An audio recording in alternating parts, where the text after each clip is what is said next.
Okay, eto na, pangalawang buhos. Meron tayong round 2 with former cabinet secretary and political analyst. Ako, para sa akin, political analyst ka. Okay? Ronald Llamas, handa na ba kayo sa mga sasabihin niya? Mukhang ang dami niyang gustong sabihin. Especially on this topic, which is Speaker Martin versus Senate President Cheese.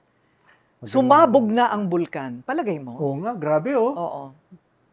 Sumasabog ang Taal. May ilang bagyo yung dumating.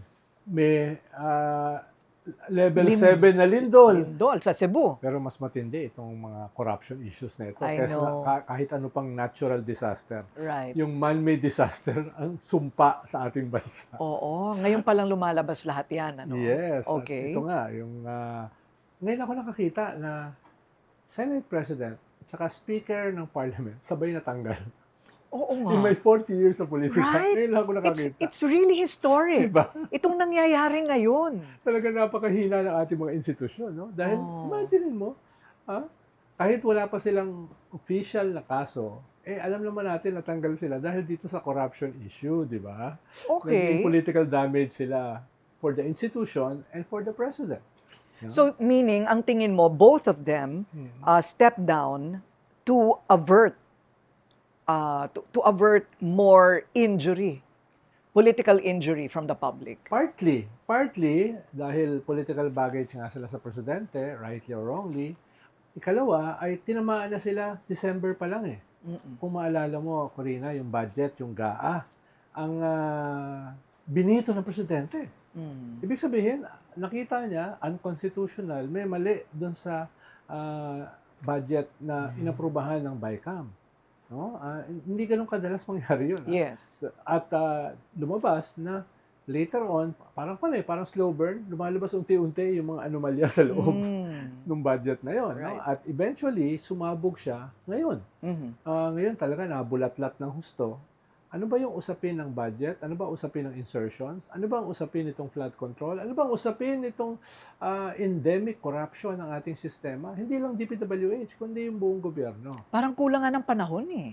Oo nga. Hindi ba? Parang kulang ng panahon hanggang 2028 na siguro itong mga hearing na ito, hindi pa rin sila matatapos. Correct. No? Kaya, Di ba? kaya nga last time, napag-usapan natin yung mga sa gilid-gilid Oo. na nagpaplano na extra-constitutional, hindi mangyayari ang ganyang klaseng threat kung malalakas ang iyong institusyon. Right.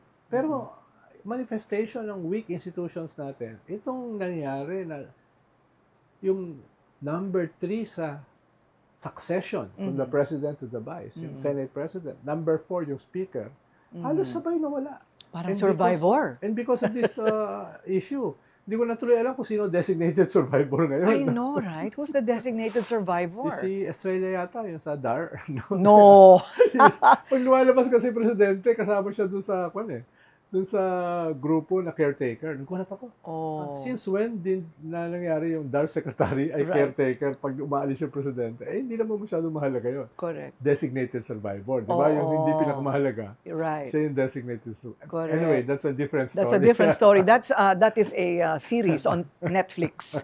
Okay, so itong nagulat ako. Nagulat ako noong, did anybody see that coming? That he would actually point all the fingers at Speaker Romualdez? Well, yes and no. Nitong mga nakaraang buwan, bumabanat na siya. At bumabanat din naman yung speaker, no? Through his spokespersons. Nagbabanatan na yan. Uy, kasalanan niya ng Senado. Uy, kasalanan niya ng House. Uy, kasalanan niya ng Speaker, etc. Lalo na sa issue ng impeachment.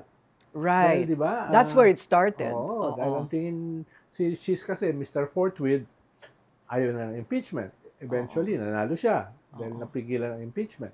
Si Speaker naman, historic, 260 congressmen pumirma sa impeachment. No? So, lines were drawn dito sa usapin ng impeachment. No? Okay. Lines were drawn sa usapin ng budget before the impeachment.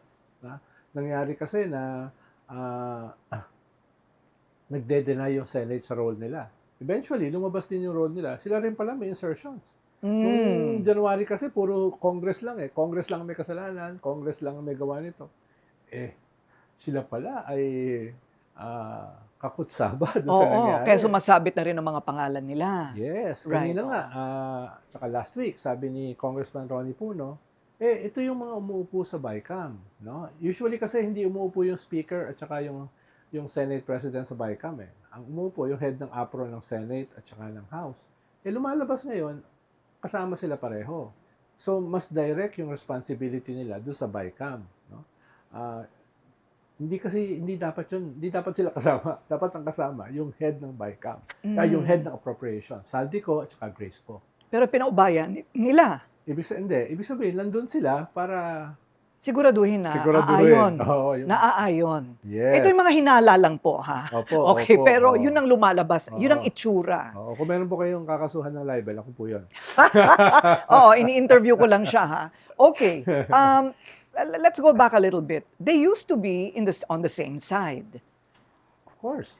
From the very big... Ang balita ko nga, ang pumili kay Cheese bilang kapalit ni Mig Subiri ay si Speaker at saka si Saldico. Balita ko lang naman. Oh. No. So very But, close and- sila from the start. Right. And also, he would hold the champagne glass of the First Lady. Yes, yes. So they were all on the same side. Yes. It's not like he was Team Unity, he was with Sarah. He was really with the BBM group. Yes. Because his father was in the cabinet of the old man, Ferdinand Yes, Marcos. Yes. Oo, di ba? Oo. Si Secretary or Minister Escudero. Agriculture. Agriculture dati, Mabait no? yung tatay nun. Kaibigan ko yung tatay nun. Eh. Mabait. Yung anak. Mabait yung tatay nun. Ikaw talaga. Magkwentuhan na lang tayo mamaya. Okay. Pero grabe yung speech niya. It was a spectacle to behold. No? Ano ka ba? I was disappointed. Kanya nga, it was a spectacle to behold. Oh, that's Pero what you meant. lahat Oh. sinisi niya. Dapat ang ginawa niya, nagpaliwanag na siya sa presinto. Yung mga banat sa kanya, yung mga testimony sa kanya. Dahil una, yung sa sose niya, yung sa kanyang campaign funds, very clear yun, very black and white. Siya yung nag-submit nun eh. Sa COMELEC, hindi yung gamit ng mga kalaban niya. Yung isang contractor, si Lubiano, ay nagbigay sa kanya ng 30 million at yung Lubiano nakakuha ng maraming kontrata doon na bumagsak sa Sorsogon, sa probinsya niya. Diba? Tapos yung Lubiano, yung mga kapatid, kamag-anak, ay kaalyado niya sa politika sa Sorsogon. So napakaraming smoking gun noon, no? Nasa COMELEC ngayon yun. Hindi ko alam kung paano niya sasagutin yun dahil Siya mismo ang nagbigay. Yeah. But why do you think that happened? Was it a mistake? Siguro overconfidence, so it fell in the cracks, no? At usually kasi hubris yan eh, yung tingin mo, yung mga bagay na yan. According to Attorney Lorna Capunan a while ago, she thinks that Commissioner Garcia should not be commissioner because apparently Cheese Escudero, according to her, was his former client. Yes, kaya nga sabi kahapon ni Chairman Garcia sa akin, nag-inhibit na siya. Parang tinanong ko sa kanya yan eh, di ba abogado ka ni Cheese? No? Tapos itong kasong ito ay nasa COMELEC. At ikaw yung chairman ng COMELEC. Sabi niya, nag-inhibit na siya. No? Whatever that means. Parang too late. I mean, if it were me, dapat hindi siya yung nandoon. At all. Hindi eh. Ang problema sa'yo, Corina, naniniwala ka sa delikadesa. Medyo, hindi na uso. medyo kulang na kulang sa ating politika yan. No? Okay. Lalo na Pero- itong mga panahon na to. Pero matindi yung speech niya dahil, alimbawa, lahat sinisi niya kay Martin na I'm sure bahagi ng problema at may kasalanan dito. Pero parang wala siyang ni isang sinagot doon sa mga charges sa kanya. Yung insertions na 140 billion daw. Ang nangyari pa ay kinasuhan niya ng libel yung naglabas, si Attorney Falsis. No? Tapos yung mga usapin dito ni Yusek Bernardo na nagbigay siya ng 160 million for one project lang. Ha? Ibig sabihin, baka may iba pang project siya. No? So, ang dami mga issues sa kanya, pati si Hart nakasama sa issue. Yes. Ito bang mga kayamanan ni Hart? Ito bang $1 million na singsing? Nasa Sal-en Balichis yan? No? Yung mga ganun bang Walang issue? lumabas na kahit anong ganon sa kanyang speech, no? Yeah, walang ganon. Ang pala niya, nakaturo lang yung kanyang daliri kay Martin. Ang problema, pag tumuturo ka, hindi ibig sabihin na walang kasalanan yung tinuturo mo. Kaso may 3 daliri na nakaturo rin sa'yo. So, Siya rin nagsabi nun eh. Yan nga, Siya rin na yun nga, nagsabi exactly. nun. So, what about the response of what about the response of the speaker? The response of the speaker is very confident. I Yes. mean, he ended his first letter with, I assure the Filipino public that I will never betray your trust. That's so serious. That's serious. I mean, hindi ba? Tama. Very confident. Oh, tsaka, pero yung isang hindi pa natin napag-usapan ay nandun yung Vice President. No? Nung nagde-deliver siya ng speech. Ibig sabihin, alam ni Cheese yun. Kaya nga binanatan niya yung impeachment. No? Binanatan niya yung impeachment ni Sara dahil siya naman talaga si Mr. Forthwith. Tsaka siya naman talaga kumatay sa impeachment. No? Kaya... What do you think went behind that? Opinion mo lang, hinala mo lang. Well, malinaw na kasi na tinanggal siya ng Malacanang. Hindi naman lilipat yung 10 senador doon sa minority na 5 nang walang blessing yan. Of course, de-deny na Malacanang yan. Separation of powers. But in the real world, Nag-uusap-usap sila. nangyayari yan. Oo. Kaya, I'm almost sure, alam niya na may bendisyon yung pagkatanggal sa kanya. Kaya, nagrarangkel yan sa kanya to say the least. At most, ang tingin niya sa Malacanang, kalaban na niya. No? Kaya Without any consideration of the fact that he got himself in trouble. Yes. And that could have been a reason why Malacanang is thinking maybe you should step down. Correct. Okay. Oo. Kaya, ang kasama niya ngayon, sino? Mga Duterte. Na kalaban ng presidente. Kaya, tingin ko, nag-throw in the towel na siya dito sa mga ito. Dito na ako. At yung leader nila, andito sa gallery. No? At ipapakita ko dito sa leader nila na mortal ko rin kaaway si Martin. Na unang naging mortal na kaaway ni Vice President Sara as early as 2022. Yung tinawag niyang tambaluslos. So parang ngayon, magkakasama na sila together with the presidential sister. So malinaw na yung linya, no, going into 2028. Kaya very effusive yung mga senador sa pagsalubong kay Vice President Sara. Diba? Does that necessarily mean aalyado na silang lahat? Yung mga nagpa-picture kay Vice President, aalyado na kay Inday Sara? Well, who knows? Dahil napaka-thin nung majority ni Senator Soto na ostensibly in support of the President. Diba? 15 yung kanyang boto. 2 ron ay Villar na matagal kasama ni Cheese at ng minority.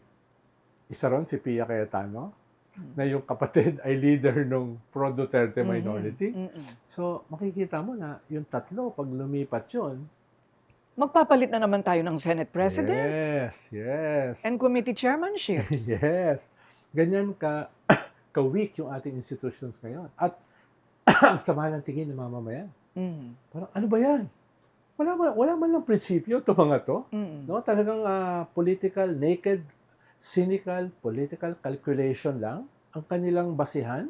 Dito, wala bang higher purpose? Nasaan na yung mga senador na dati ay pwedeng magdebate based on principles, based on ideology, based on vision. Ito, puro ka na lang chairmanship. Tsaka sana magtagalog na lang sila. Kasi nahihirapan silang mag-English. Correct. Pag nanonood ako, I get so impatient. Correct. Di ba? Parang maybe it's better you talk in Tagalog kasi iniisip pa nila ano kaya ang English ng salitang ito. Pero natutuwa ako sa kanya dahil tumataas yung self-esteem ko Pag nakikinig ako sa kanila, parang gumagaling yung aking grammar kahit hindi. Nga, pwede ako mag-senador. Hindi ba? Ito yung mga congressman, sinabihan ko ngayon 3 Sabi ko, huwag na kayo mag-English. Minemurder nyo yung English language. No? Nga. Mas magaling naman sa Tagalog di ba? Kaya nga. So itong pagsabog ng bulkan na ito, sino sa palagay mo ang lamang? I think lang. Lamang si Speaker kasi wala pang Kaso. ebidensya, wala pang kaso. Si Senator Cheese meron na. Yes, sa legal front, talagang lamang si Speaker. Dahil nga, yung mga sa SOSE, very clear. Hindi ko alam paano yung natakasan yun, Omnibus Election Code. No? Ang paliwanag niya last week ay, teka, ang may kasalanan, yung donor, hindi yung binigyan. Oops, abogado ka. Paano, saan mo na hugot na lobok yan?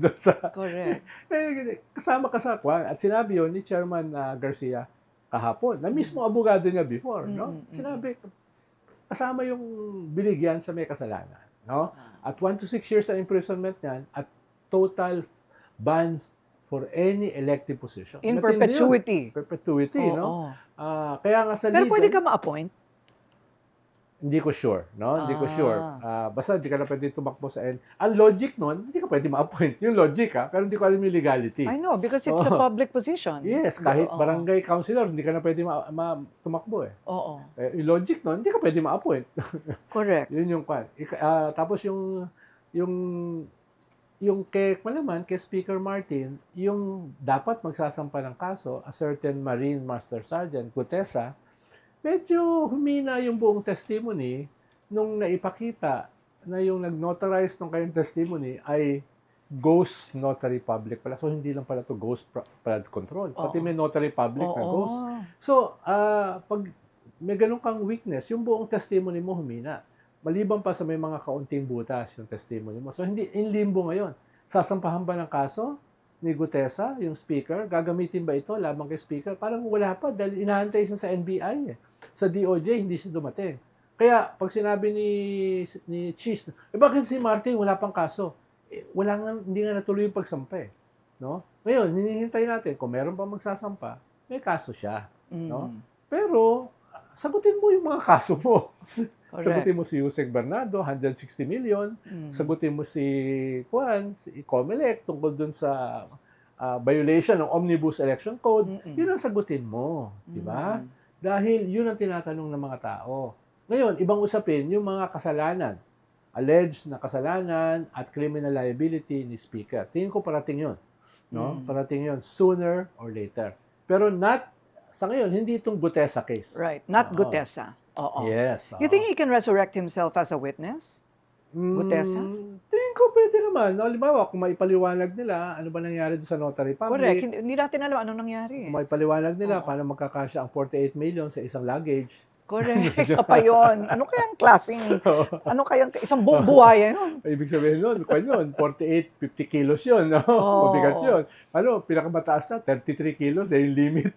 Ronald, I have no idea. I've never seen, nor I have, never ako nagbit-bit ng ganyan. Baka ikaw. 1 kilo kasi ang 1 million daw. No? Ang kinuha niya sinukat ng NBI. So, 48 million is practically 48 or 50 kilos, pati yung luggage. Mabigat yun. Isang tao yun na buhat-buhat mo, di ba? Oo nga, may mga loopholes sa kanyang testimony. Tapos, dinala raw dun sa bahay na under renovation na maraming construction worker. Parang 46 luggages. Ang daming witness nun. Right. Tapos yung ikatlo, pagkakaloob mo ba mag-deliver ang 500 million sa... Isang hindi mo katiwala. Oo, yung mga ganun ba na perhaps may sagot siya. Pero for now, wala pa. Okay. Kaya medyo hindi ganun pa kalakas. No? Tapos, medyo na-taint yung nag-deliver sa kanya, si Senator Marcoleta. Ang daming binato sa kanya, yung relasyon niya sa Diskaya, relasyon ng asawa niya sa Diskaya, etc. etc.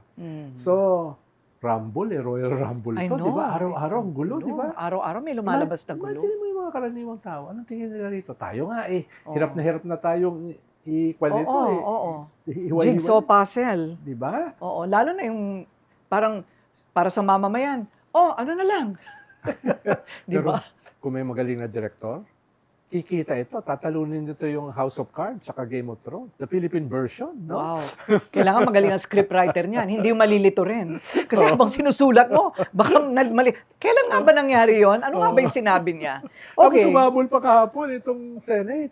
Oo. Yung naglabas na resolution sa ICC to bring Duterte home. At Right. Ano naman yon? Kalokohan din. Dahil hindi yan mangyayari. Oo. Una, hindi ba nila alam yung rules sa ICC? Hindi nangyayari yun. No? Hindi nangyayari yun. No? Lalo na ngayon, lalong na weekend, yung kaso ni Duterte na gusto nilang ibalik dahil sa hindi naman daw siya threat, etc. Mismo yung Senado, sinuportahan siya. Which means na malaki yung suporta pa rin niya dito, maliban sa Vice President yung kanyang anak. It weakened yung hinihingi ni Attorney Kaufman na siya ay palayain through the interim release process. Right. No? So, ikalawa, hindi yung ginagawa ng ICC. So, nakagulo pa yung letter. Oo, walang pakialam ang ICC sa gobyerno nyo. No? Hindi na i-consider yan. Gagawin ng ICC based on their own na pagtingin. Hindi dahil may isang gobyerno na nag-request na bring him home that will set a deadly, dangerous precedent sa ICC. Correct. Kaya yun yung una, parang ignorante yung ating mga senador sa ICC. Sana man lang kinuha nila yung isang staff nila, i-research mo nga yung mga rules ng ICC para hindi naman kayo mapahiya. Right. Yun yung una. Ikalawa, tingin ko, it's more political. No, it's more political. Yan na lang siguro ang ano doon, ang reason why they acted so idiotically, right? Because syempre titingnan mo muna kung ano yung magiging power ng gagawin mo. Nasa rules, hindi nga pinapansin. Pero powerful yon for Vice President Sara. Yes, dahil itong mga senador, gusto nila i-secure yung kanilang political future. Kung meron halimbawa 27-29% support yung mga Duterte, gusto nila makuha nila yun, lalo na yung mga tatakbo sa 2028 na senador. Yung mga hindi naman tatakbo, gusto nila good shot sila sa lahat. Right. Diba? Ilan ang signatory? Yung pumirma, alam ko, 15. Tapos merong 3 na against, may 2 na abstain, tapos may 4 na absent. Yun ang nangyari. Okay. Nagulat ka ba sa mga pumirma? Medyo sa iba. No? Kailangan ko siguro tanungin ano yung dahilan niya. Halimbawa si Senator Ping Lacson. No? Ano yung dahilan niya sa pagpirma? No? Okay. Doon lang ako nagulat. Yung iba, very malleable yun. All right. So, do you think kailangan ipagpatuloy pa rin ng Blue Ribbon Committee yung hearings nila alongside ICI? Yes, lalo na ngayon na hindi ganun kaklaro yung symbolism ng ICI. Alam mo naman, Corina, everything is perception. Pinild up mo si Magalong, tapos umalis. Anong epekto nun sa ICI? Tapos pinulit mo si General Asurin na medyo laid back, wala siyang symbolism katulad ni Magalong. Tapos si Andy Reyes, ganun din, laid back din. So, ano na ngayon? No? Tapos wala ka pang masyadong output.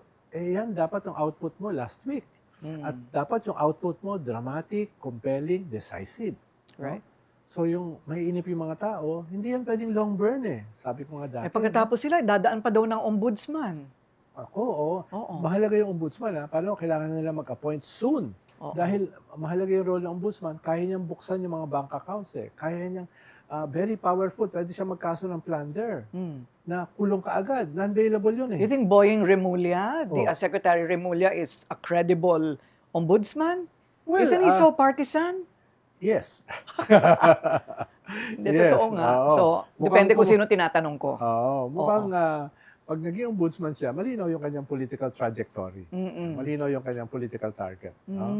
At I'm sure kung kukumpletuhin niya yung 7 years, poprotektahan niya yung presidente. Even kahit hindi na siya presidente. Correct. Yes. So, pero crucial yung role ng ombudsman dahil yung hindi natuloy na impeachment, pwede mag-gravitate papunta sa kanya. Yung mahalaga sa impeachment, yung pagbukas ng bank account ni Sara. Ano bang naman nun? Sabi kasi ni Senator Trillanes, maraming pera yon in the hundreds of millions, galing sa Pogo Lords, saka even drug lords. Mabubuksan yon, mga politicians, kahit mga kaalyado ni Sara, will keep away from her. You really think that they put the money in their bank accounts? Well, I'm not sure. Ang sinasabi kasi ni Trillanes, meron siyang cheque, mga cheque. Pero yung cheque na yon ay hindi magagamit sa korte unless official siya na nanggaling sa bangko. Yun sinasabi. So mapapatunayan whether totoo o hindi yung mga pinapakita cheque ni Trillanes. Yung trail ng cheque. Kahit tanggalin mo yun sa bangko mo, nandun yun. Andun na yung record na pumasok. Ayan. Actually, problema nitong mga bangko natin. Dito sa corruption scandal na ito. Bakit naglalabas kayo ng hundreds of millions tsaka billions? 500,000 lang, red flag na Correct. So, ibig sabihin, kakutsaba ba kayo dyan? Oo nga, hindi pa tinatanong yan. Yun yung elephant in the room. Oo nga. Lumalabas yung ganyang daang-daang bilyon, di ba? Correct. Naku, iimbestigahan na naman natin ang mga bangko. Ang dami-dami na nating iniimbestigahan. Hindi, sinasabi lang natin, may culpability sila. Yes. Daanan sila Definitely. Di ba? Dahanan sila ng bad money No? Right. Okay. So, saldi ko, tingin mo babalik pa? Duda ako. Parang hindi na, no? No, duda ako. No? Kaya, pero kaduda-duda ba na hindi pa rin nasisilbihan ng warrant of arrest? Well, tingin ko papunta na ron. Oo. No? Papunta na ron. No? Paano kakasampa lang ng kaso Tapos, ang mangyayari dyan, kung warrant of arrest, saka pwedeng cancelahin yung kanyang passport, kung nasa isang bansa siya na may extradition treaty, dadaan sa proseso na yun na hindi ganun kabilis. Or kung pupunta siya sa bansa na walang extradition treaty, pwede makiusap sa Interpol. At yung Interpol makikiusap doon sa gobyerno. Ang balita, nasa either Spain or France. No? Nakita Spain en route to Portugal, where there is no extradition, Walang extradition. arrangement. Oh. Very near. No? Kaya hindi malayo na nandun siya. Okay, okay. Kasi kung magtatagal pa siya ng Spain, I don't know, do we have an extradition treaty with Spain? Meron. Meron. So dapat makapunta na siya ng Portugal. Oo, Kailan baka inaabangan na siya sa airport? Hindi, dami namang... By land, pwede yan eh. by land, by train, ang daming daanan dyan. And he's still not officially a fugitive. Yes. Ayun. Yes. Oo. Although, yung mga gobyerno ay nasa blue or red notice na. Nasa blue notice na yan sa mga airports. No? Pero unless didiin na mo yung Interpol, no, ay very minimal yung intervention. Oo. No? So dito sa sinong panalo sa pagitan ni Cheese at saka ni Martin or former Speaker Martin and former Senate President Cheese, malalaman pa lang natin ang tunay na nagwagi sa 2028. Tama. Pero for now kasi in terms of perception, parang hindi maganda yung spectacle na ginawa ni Cheese sa sarili niya. Parang I agree. Naisip ko kasi pasensya na. Nung elementary kami, pag umiihi ka doon sa pader ng yung classroom, no? Tapos nahuli ka ng teacher mo, papagalitan ka, papaluin ka sa daliri. Sabihin, una mo sagot, bakit ako lang? Yung iba rin umiihi eh. Parang ganun yung ginawa ni Cheese eh. Bigla ko naisip ng elementary, di ba? Correct. Ang turo niya, sila rin umiihi. Oo. Nakalimutan mo, may ginawa ka rin mali. O kung nahuli ka mag-jaywalking. Okay, bakit sila? Hindi nahuli. Eh, ikaw ang nahuli namin eh. So, in terms of images, hindi maganda yung kanyang performance. Kahit feeling eloquent siya, Right. no? Nag-modulate pa yung kanyang boses. Right. Tapos, hindi. But haven't you noticed in history, sabi nga ni Senator Juan Ponce Enrile, today a villain, tomorrow a hero, and then a villain again, and then a hero again. But for now, mukhang sa round na ito, nakalamang si Speaker. For now. For now. Okay. So, maghanda kayo sa susunod naming pag-uusapan. Sino ang mga malamang na tumakbo sa 2028? Yan. Ako, may mga dark horse na hindi nyo akalain. Sa pagbabalik namin, thank you, Sec Ronald. Ganda-ganda naman ang pan mo. Maraming salamat. Yung Uy, feminist color. Uy, oo. Tsaka akala ko naman ito, 24 months to pay ito. Hindi pa bayad, ha? Hindi naman ukay yan, di ba? Okay, thank you po.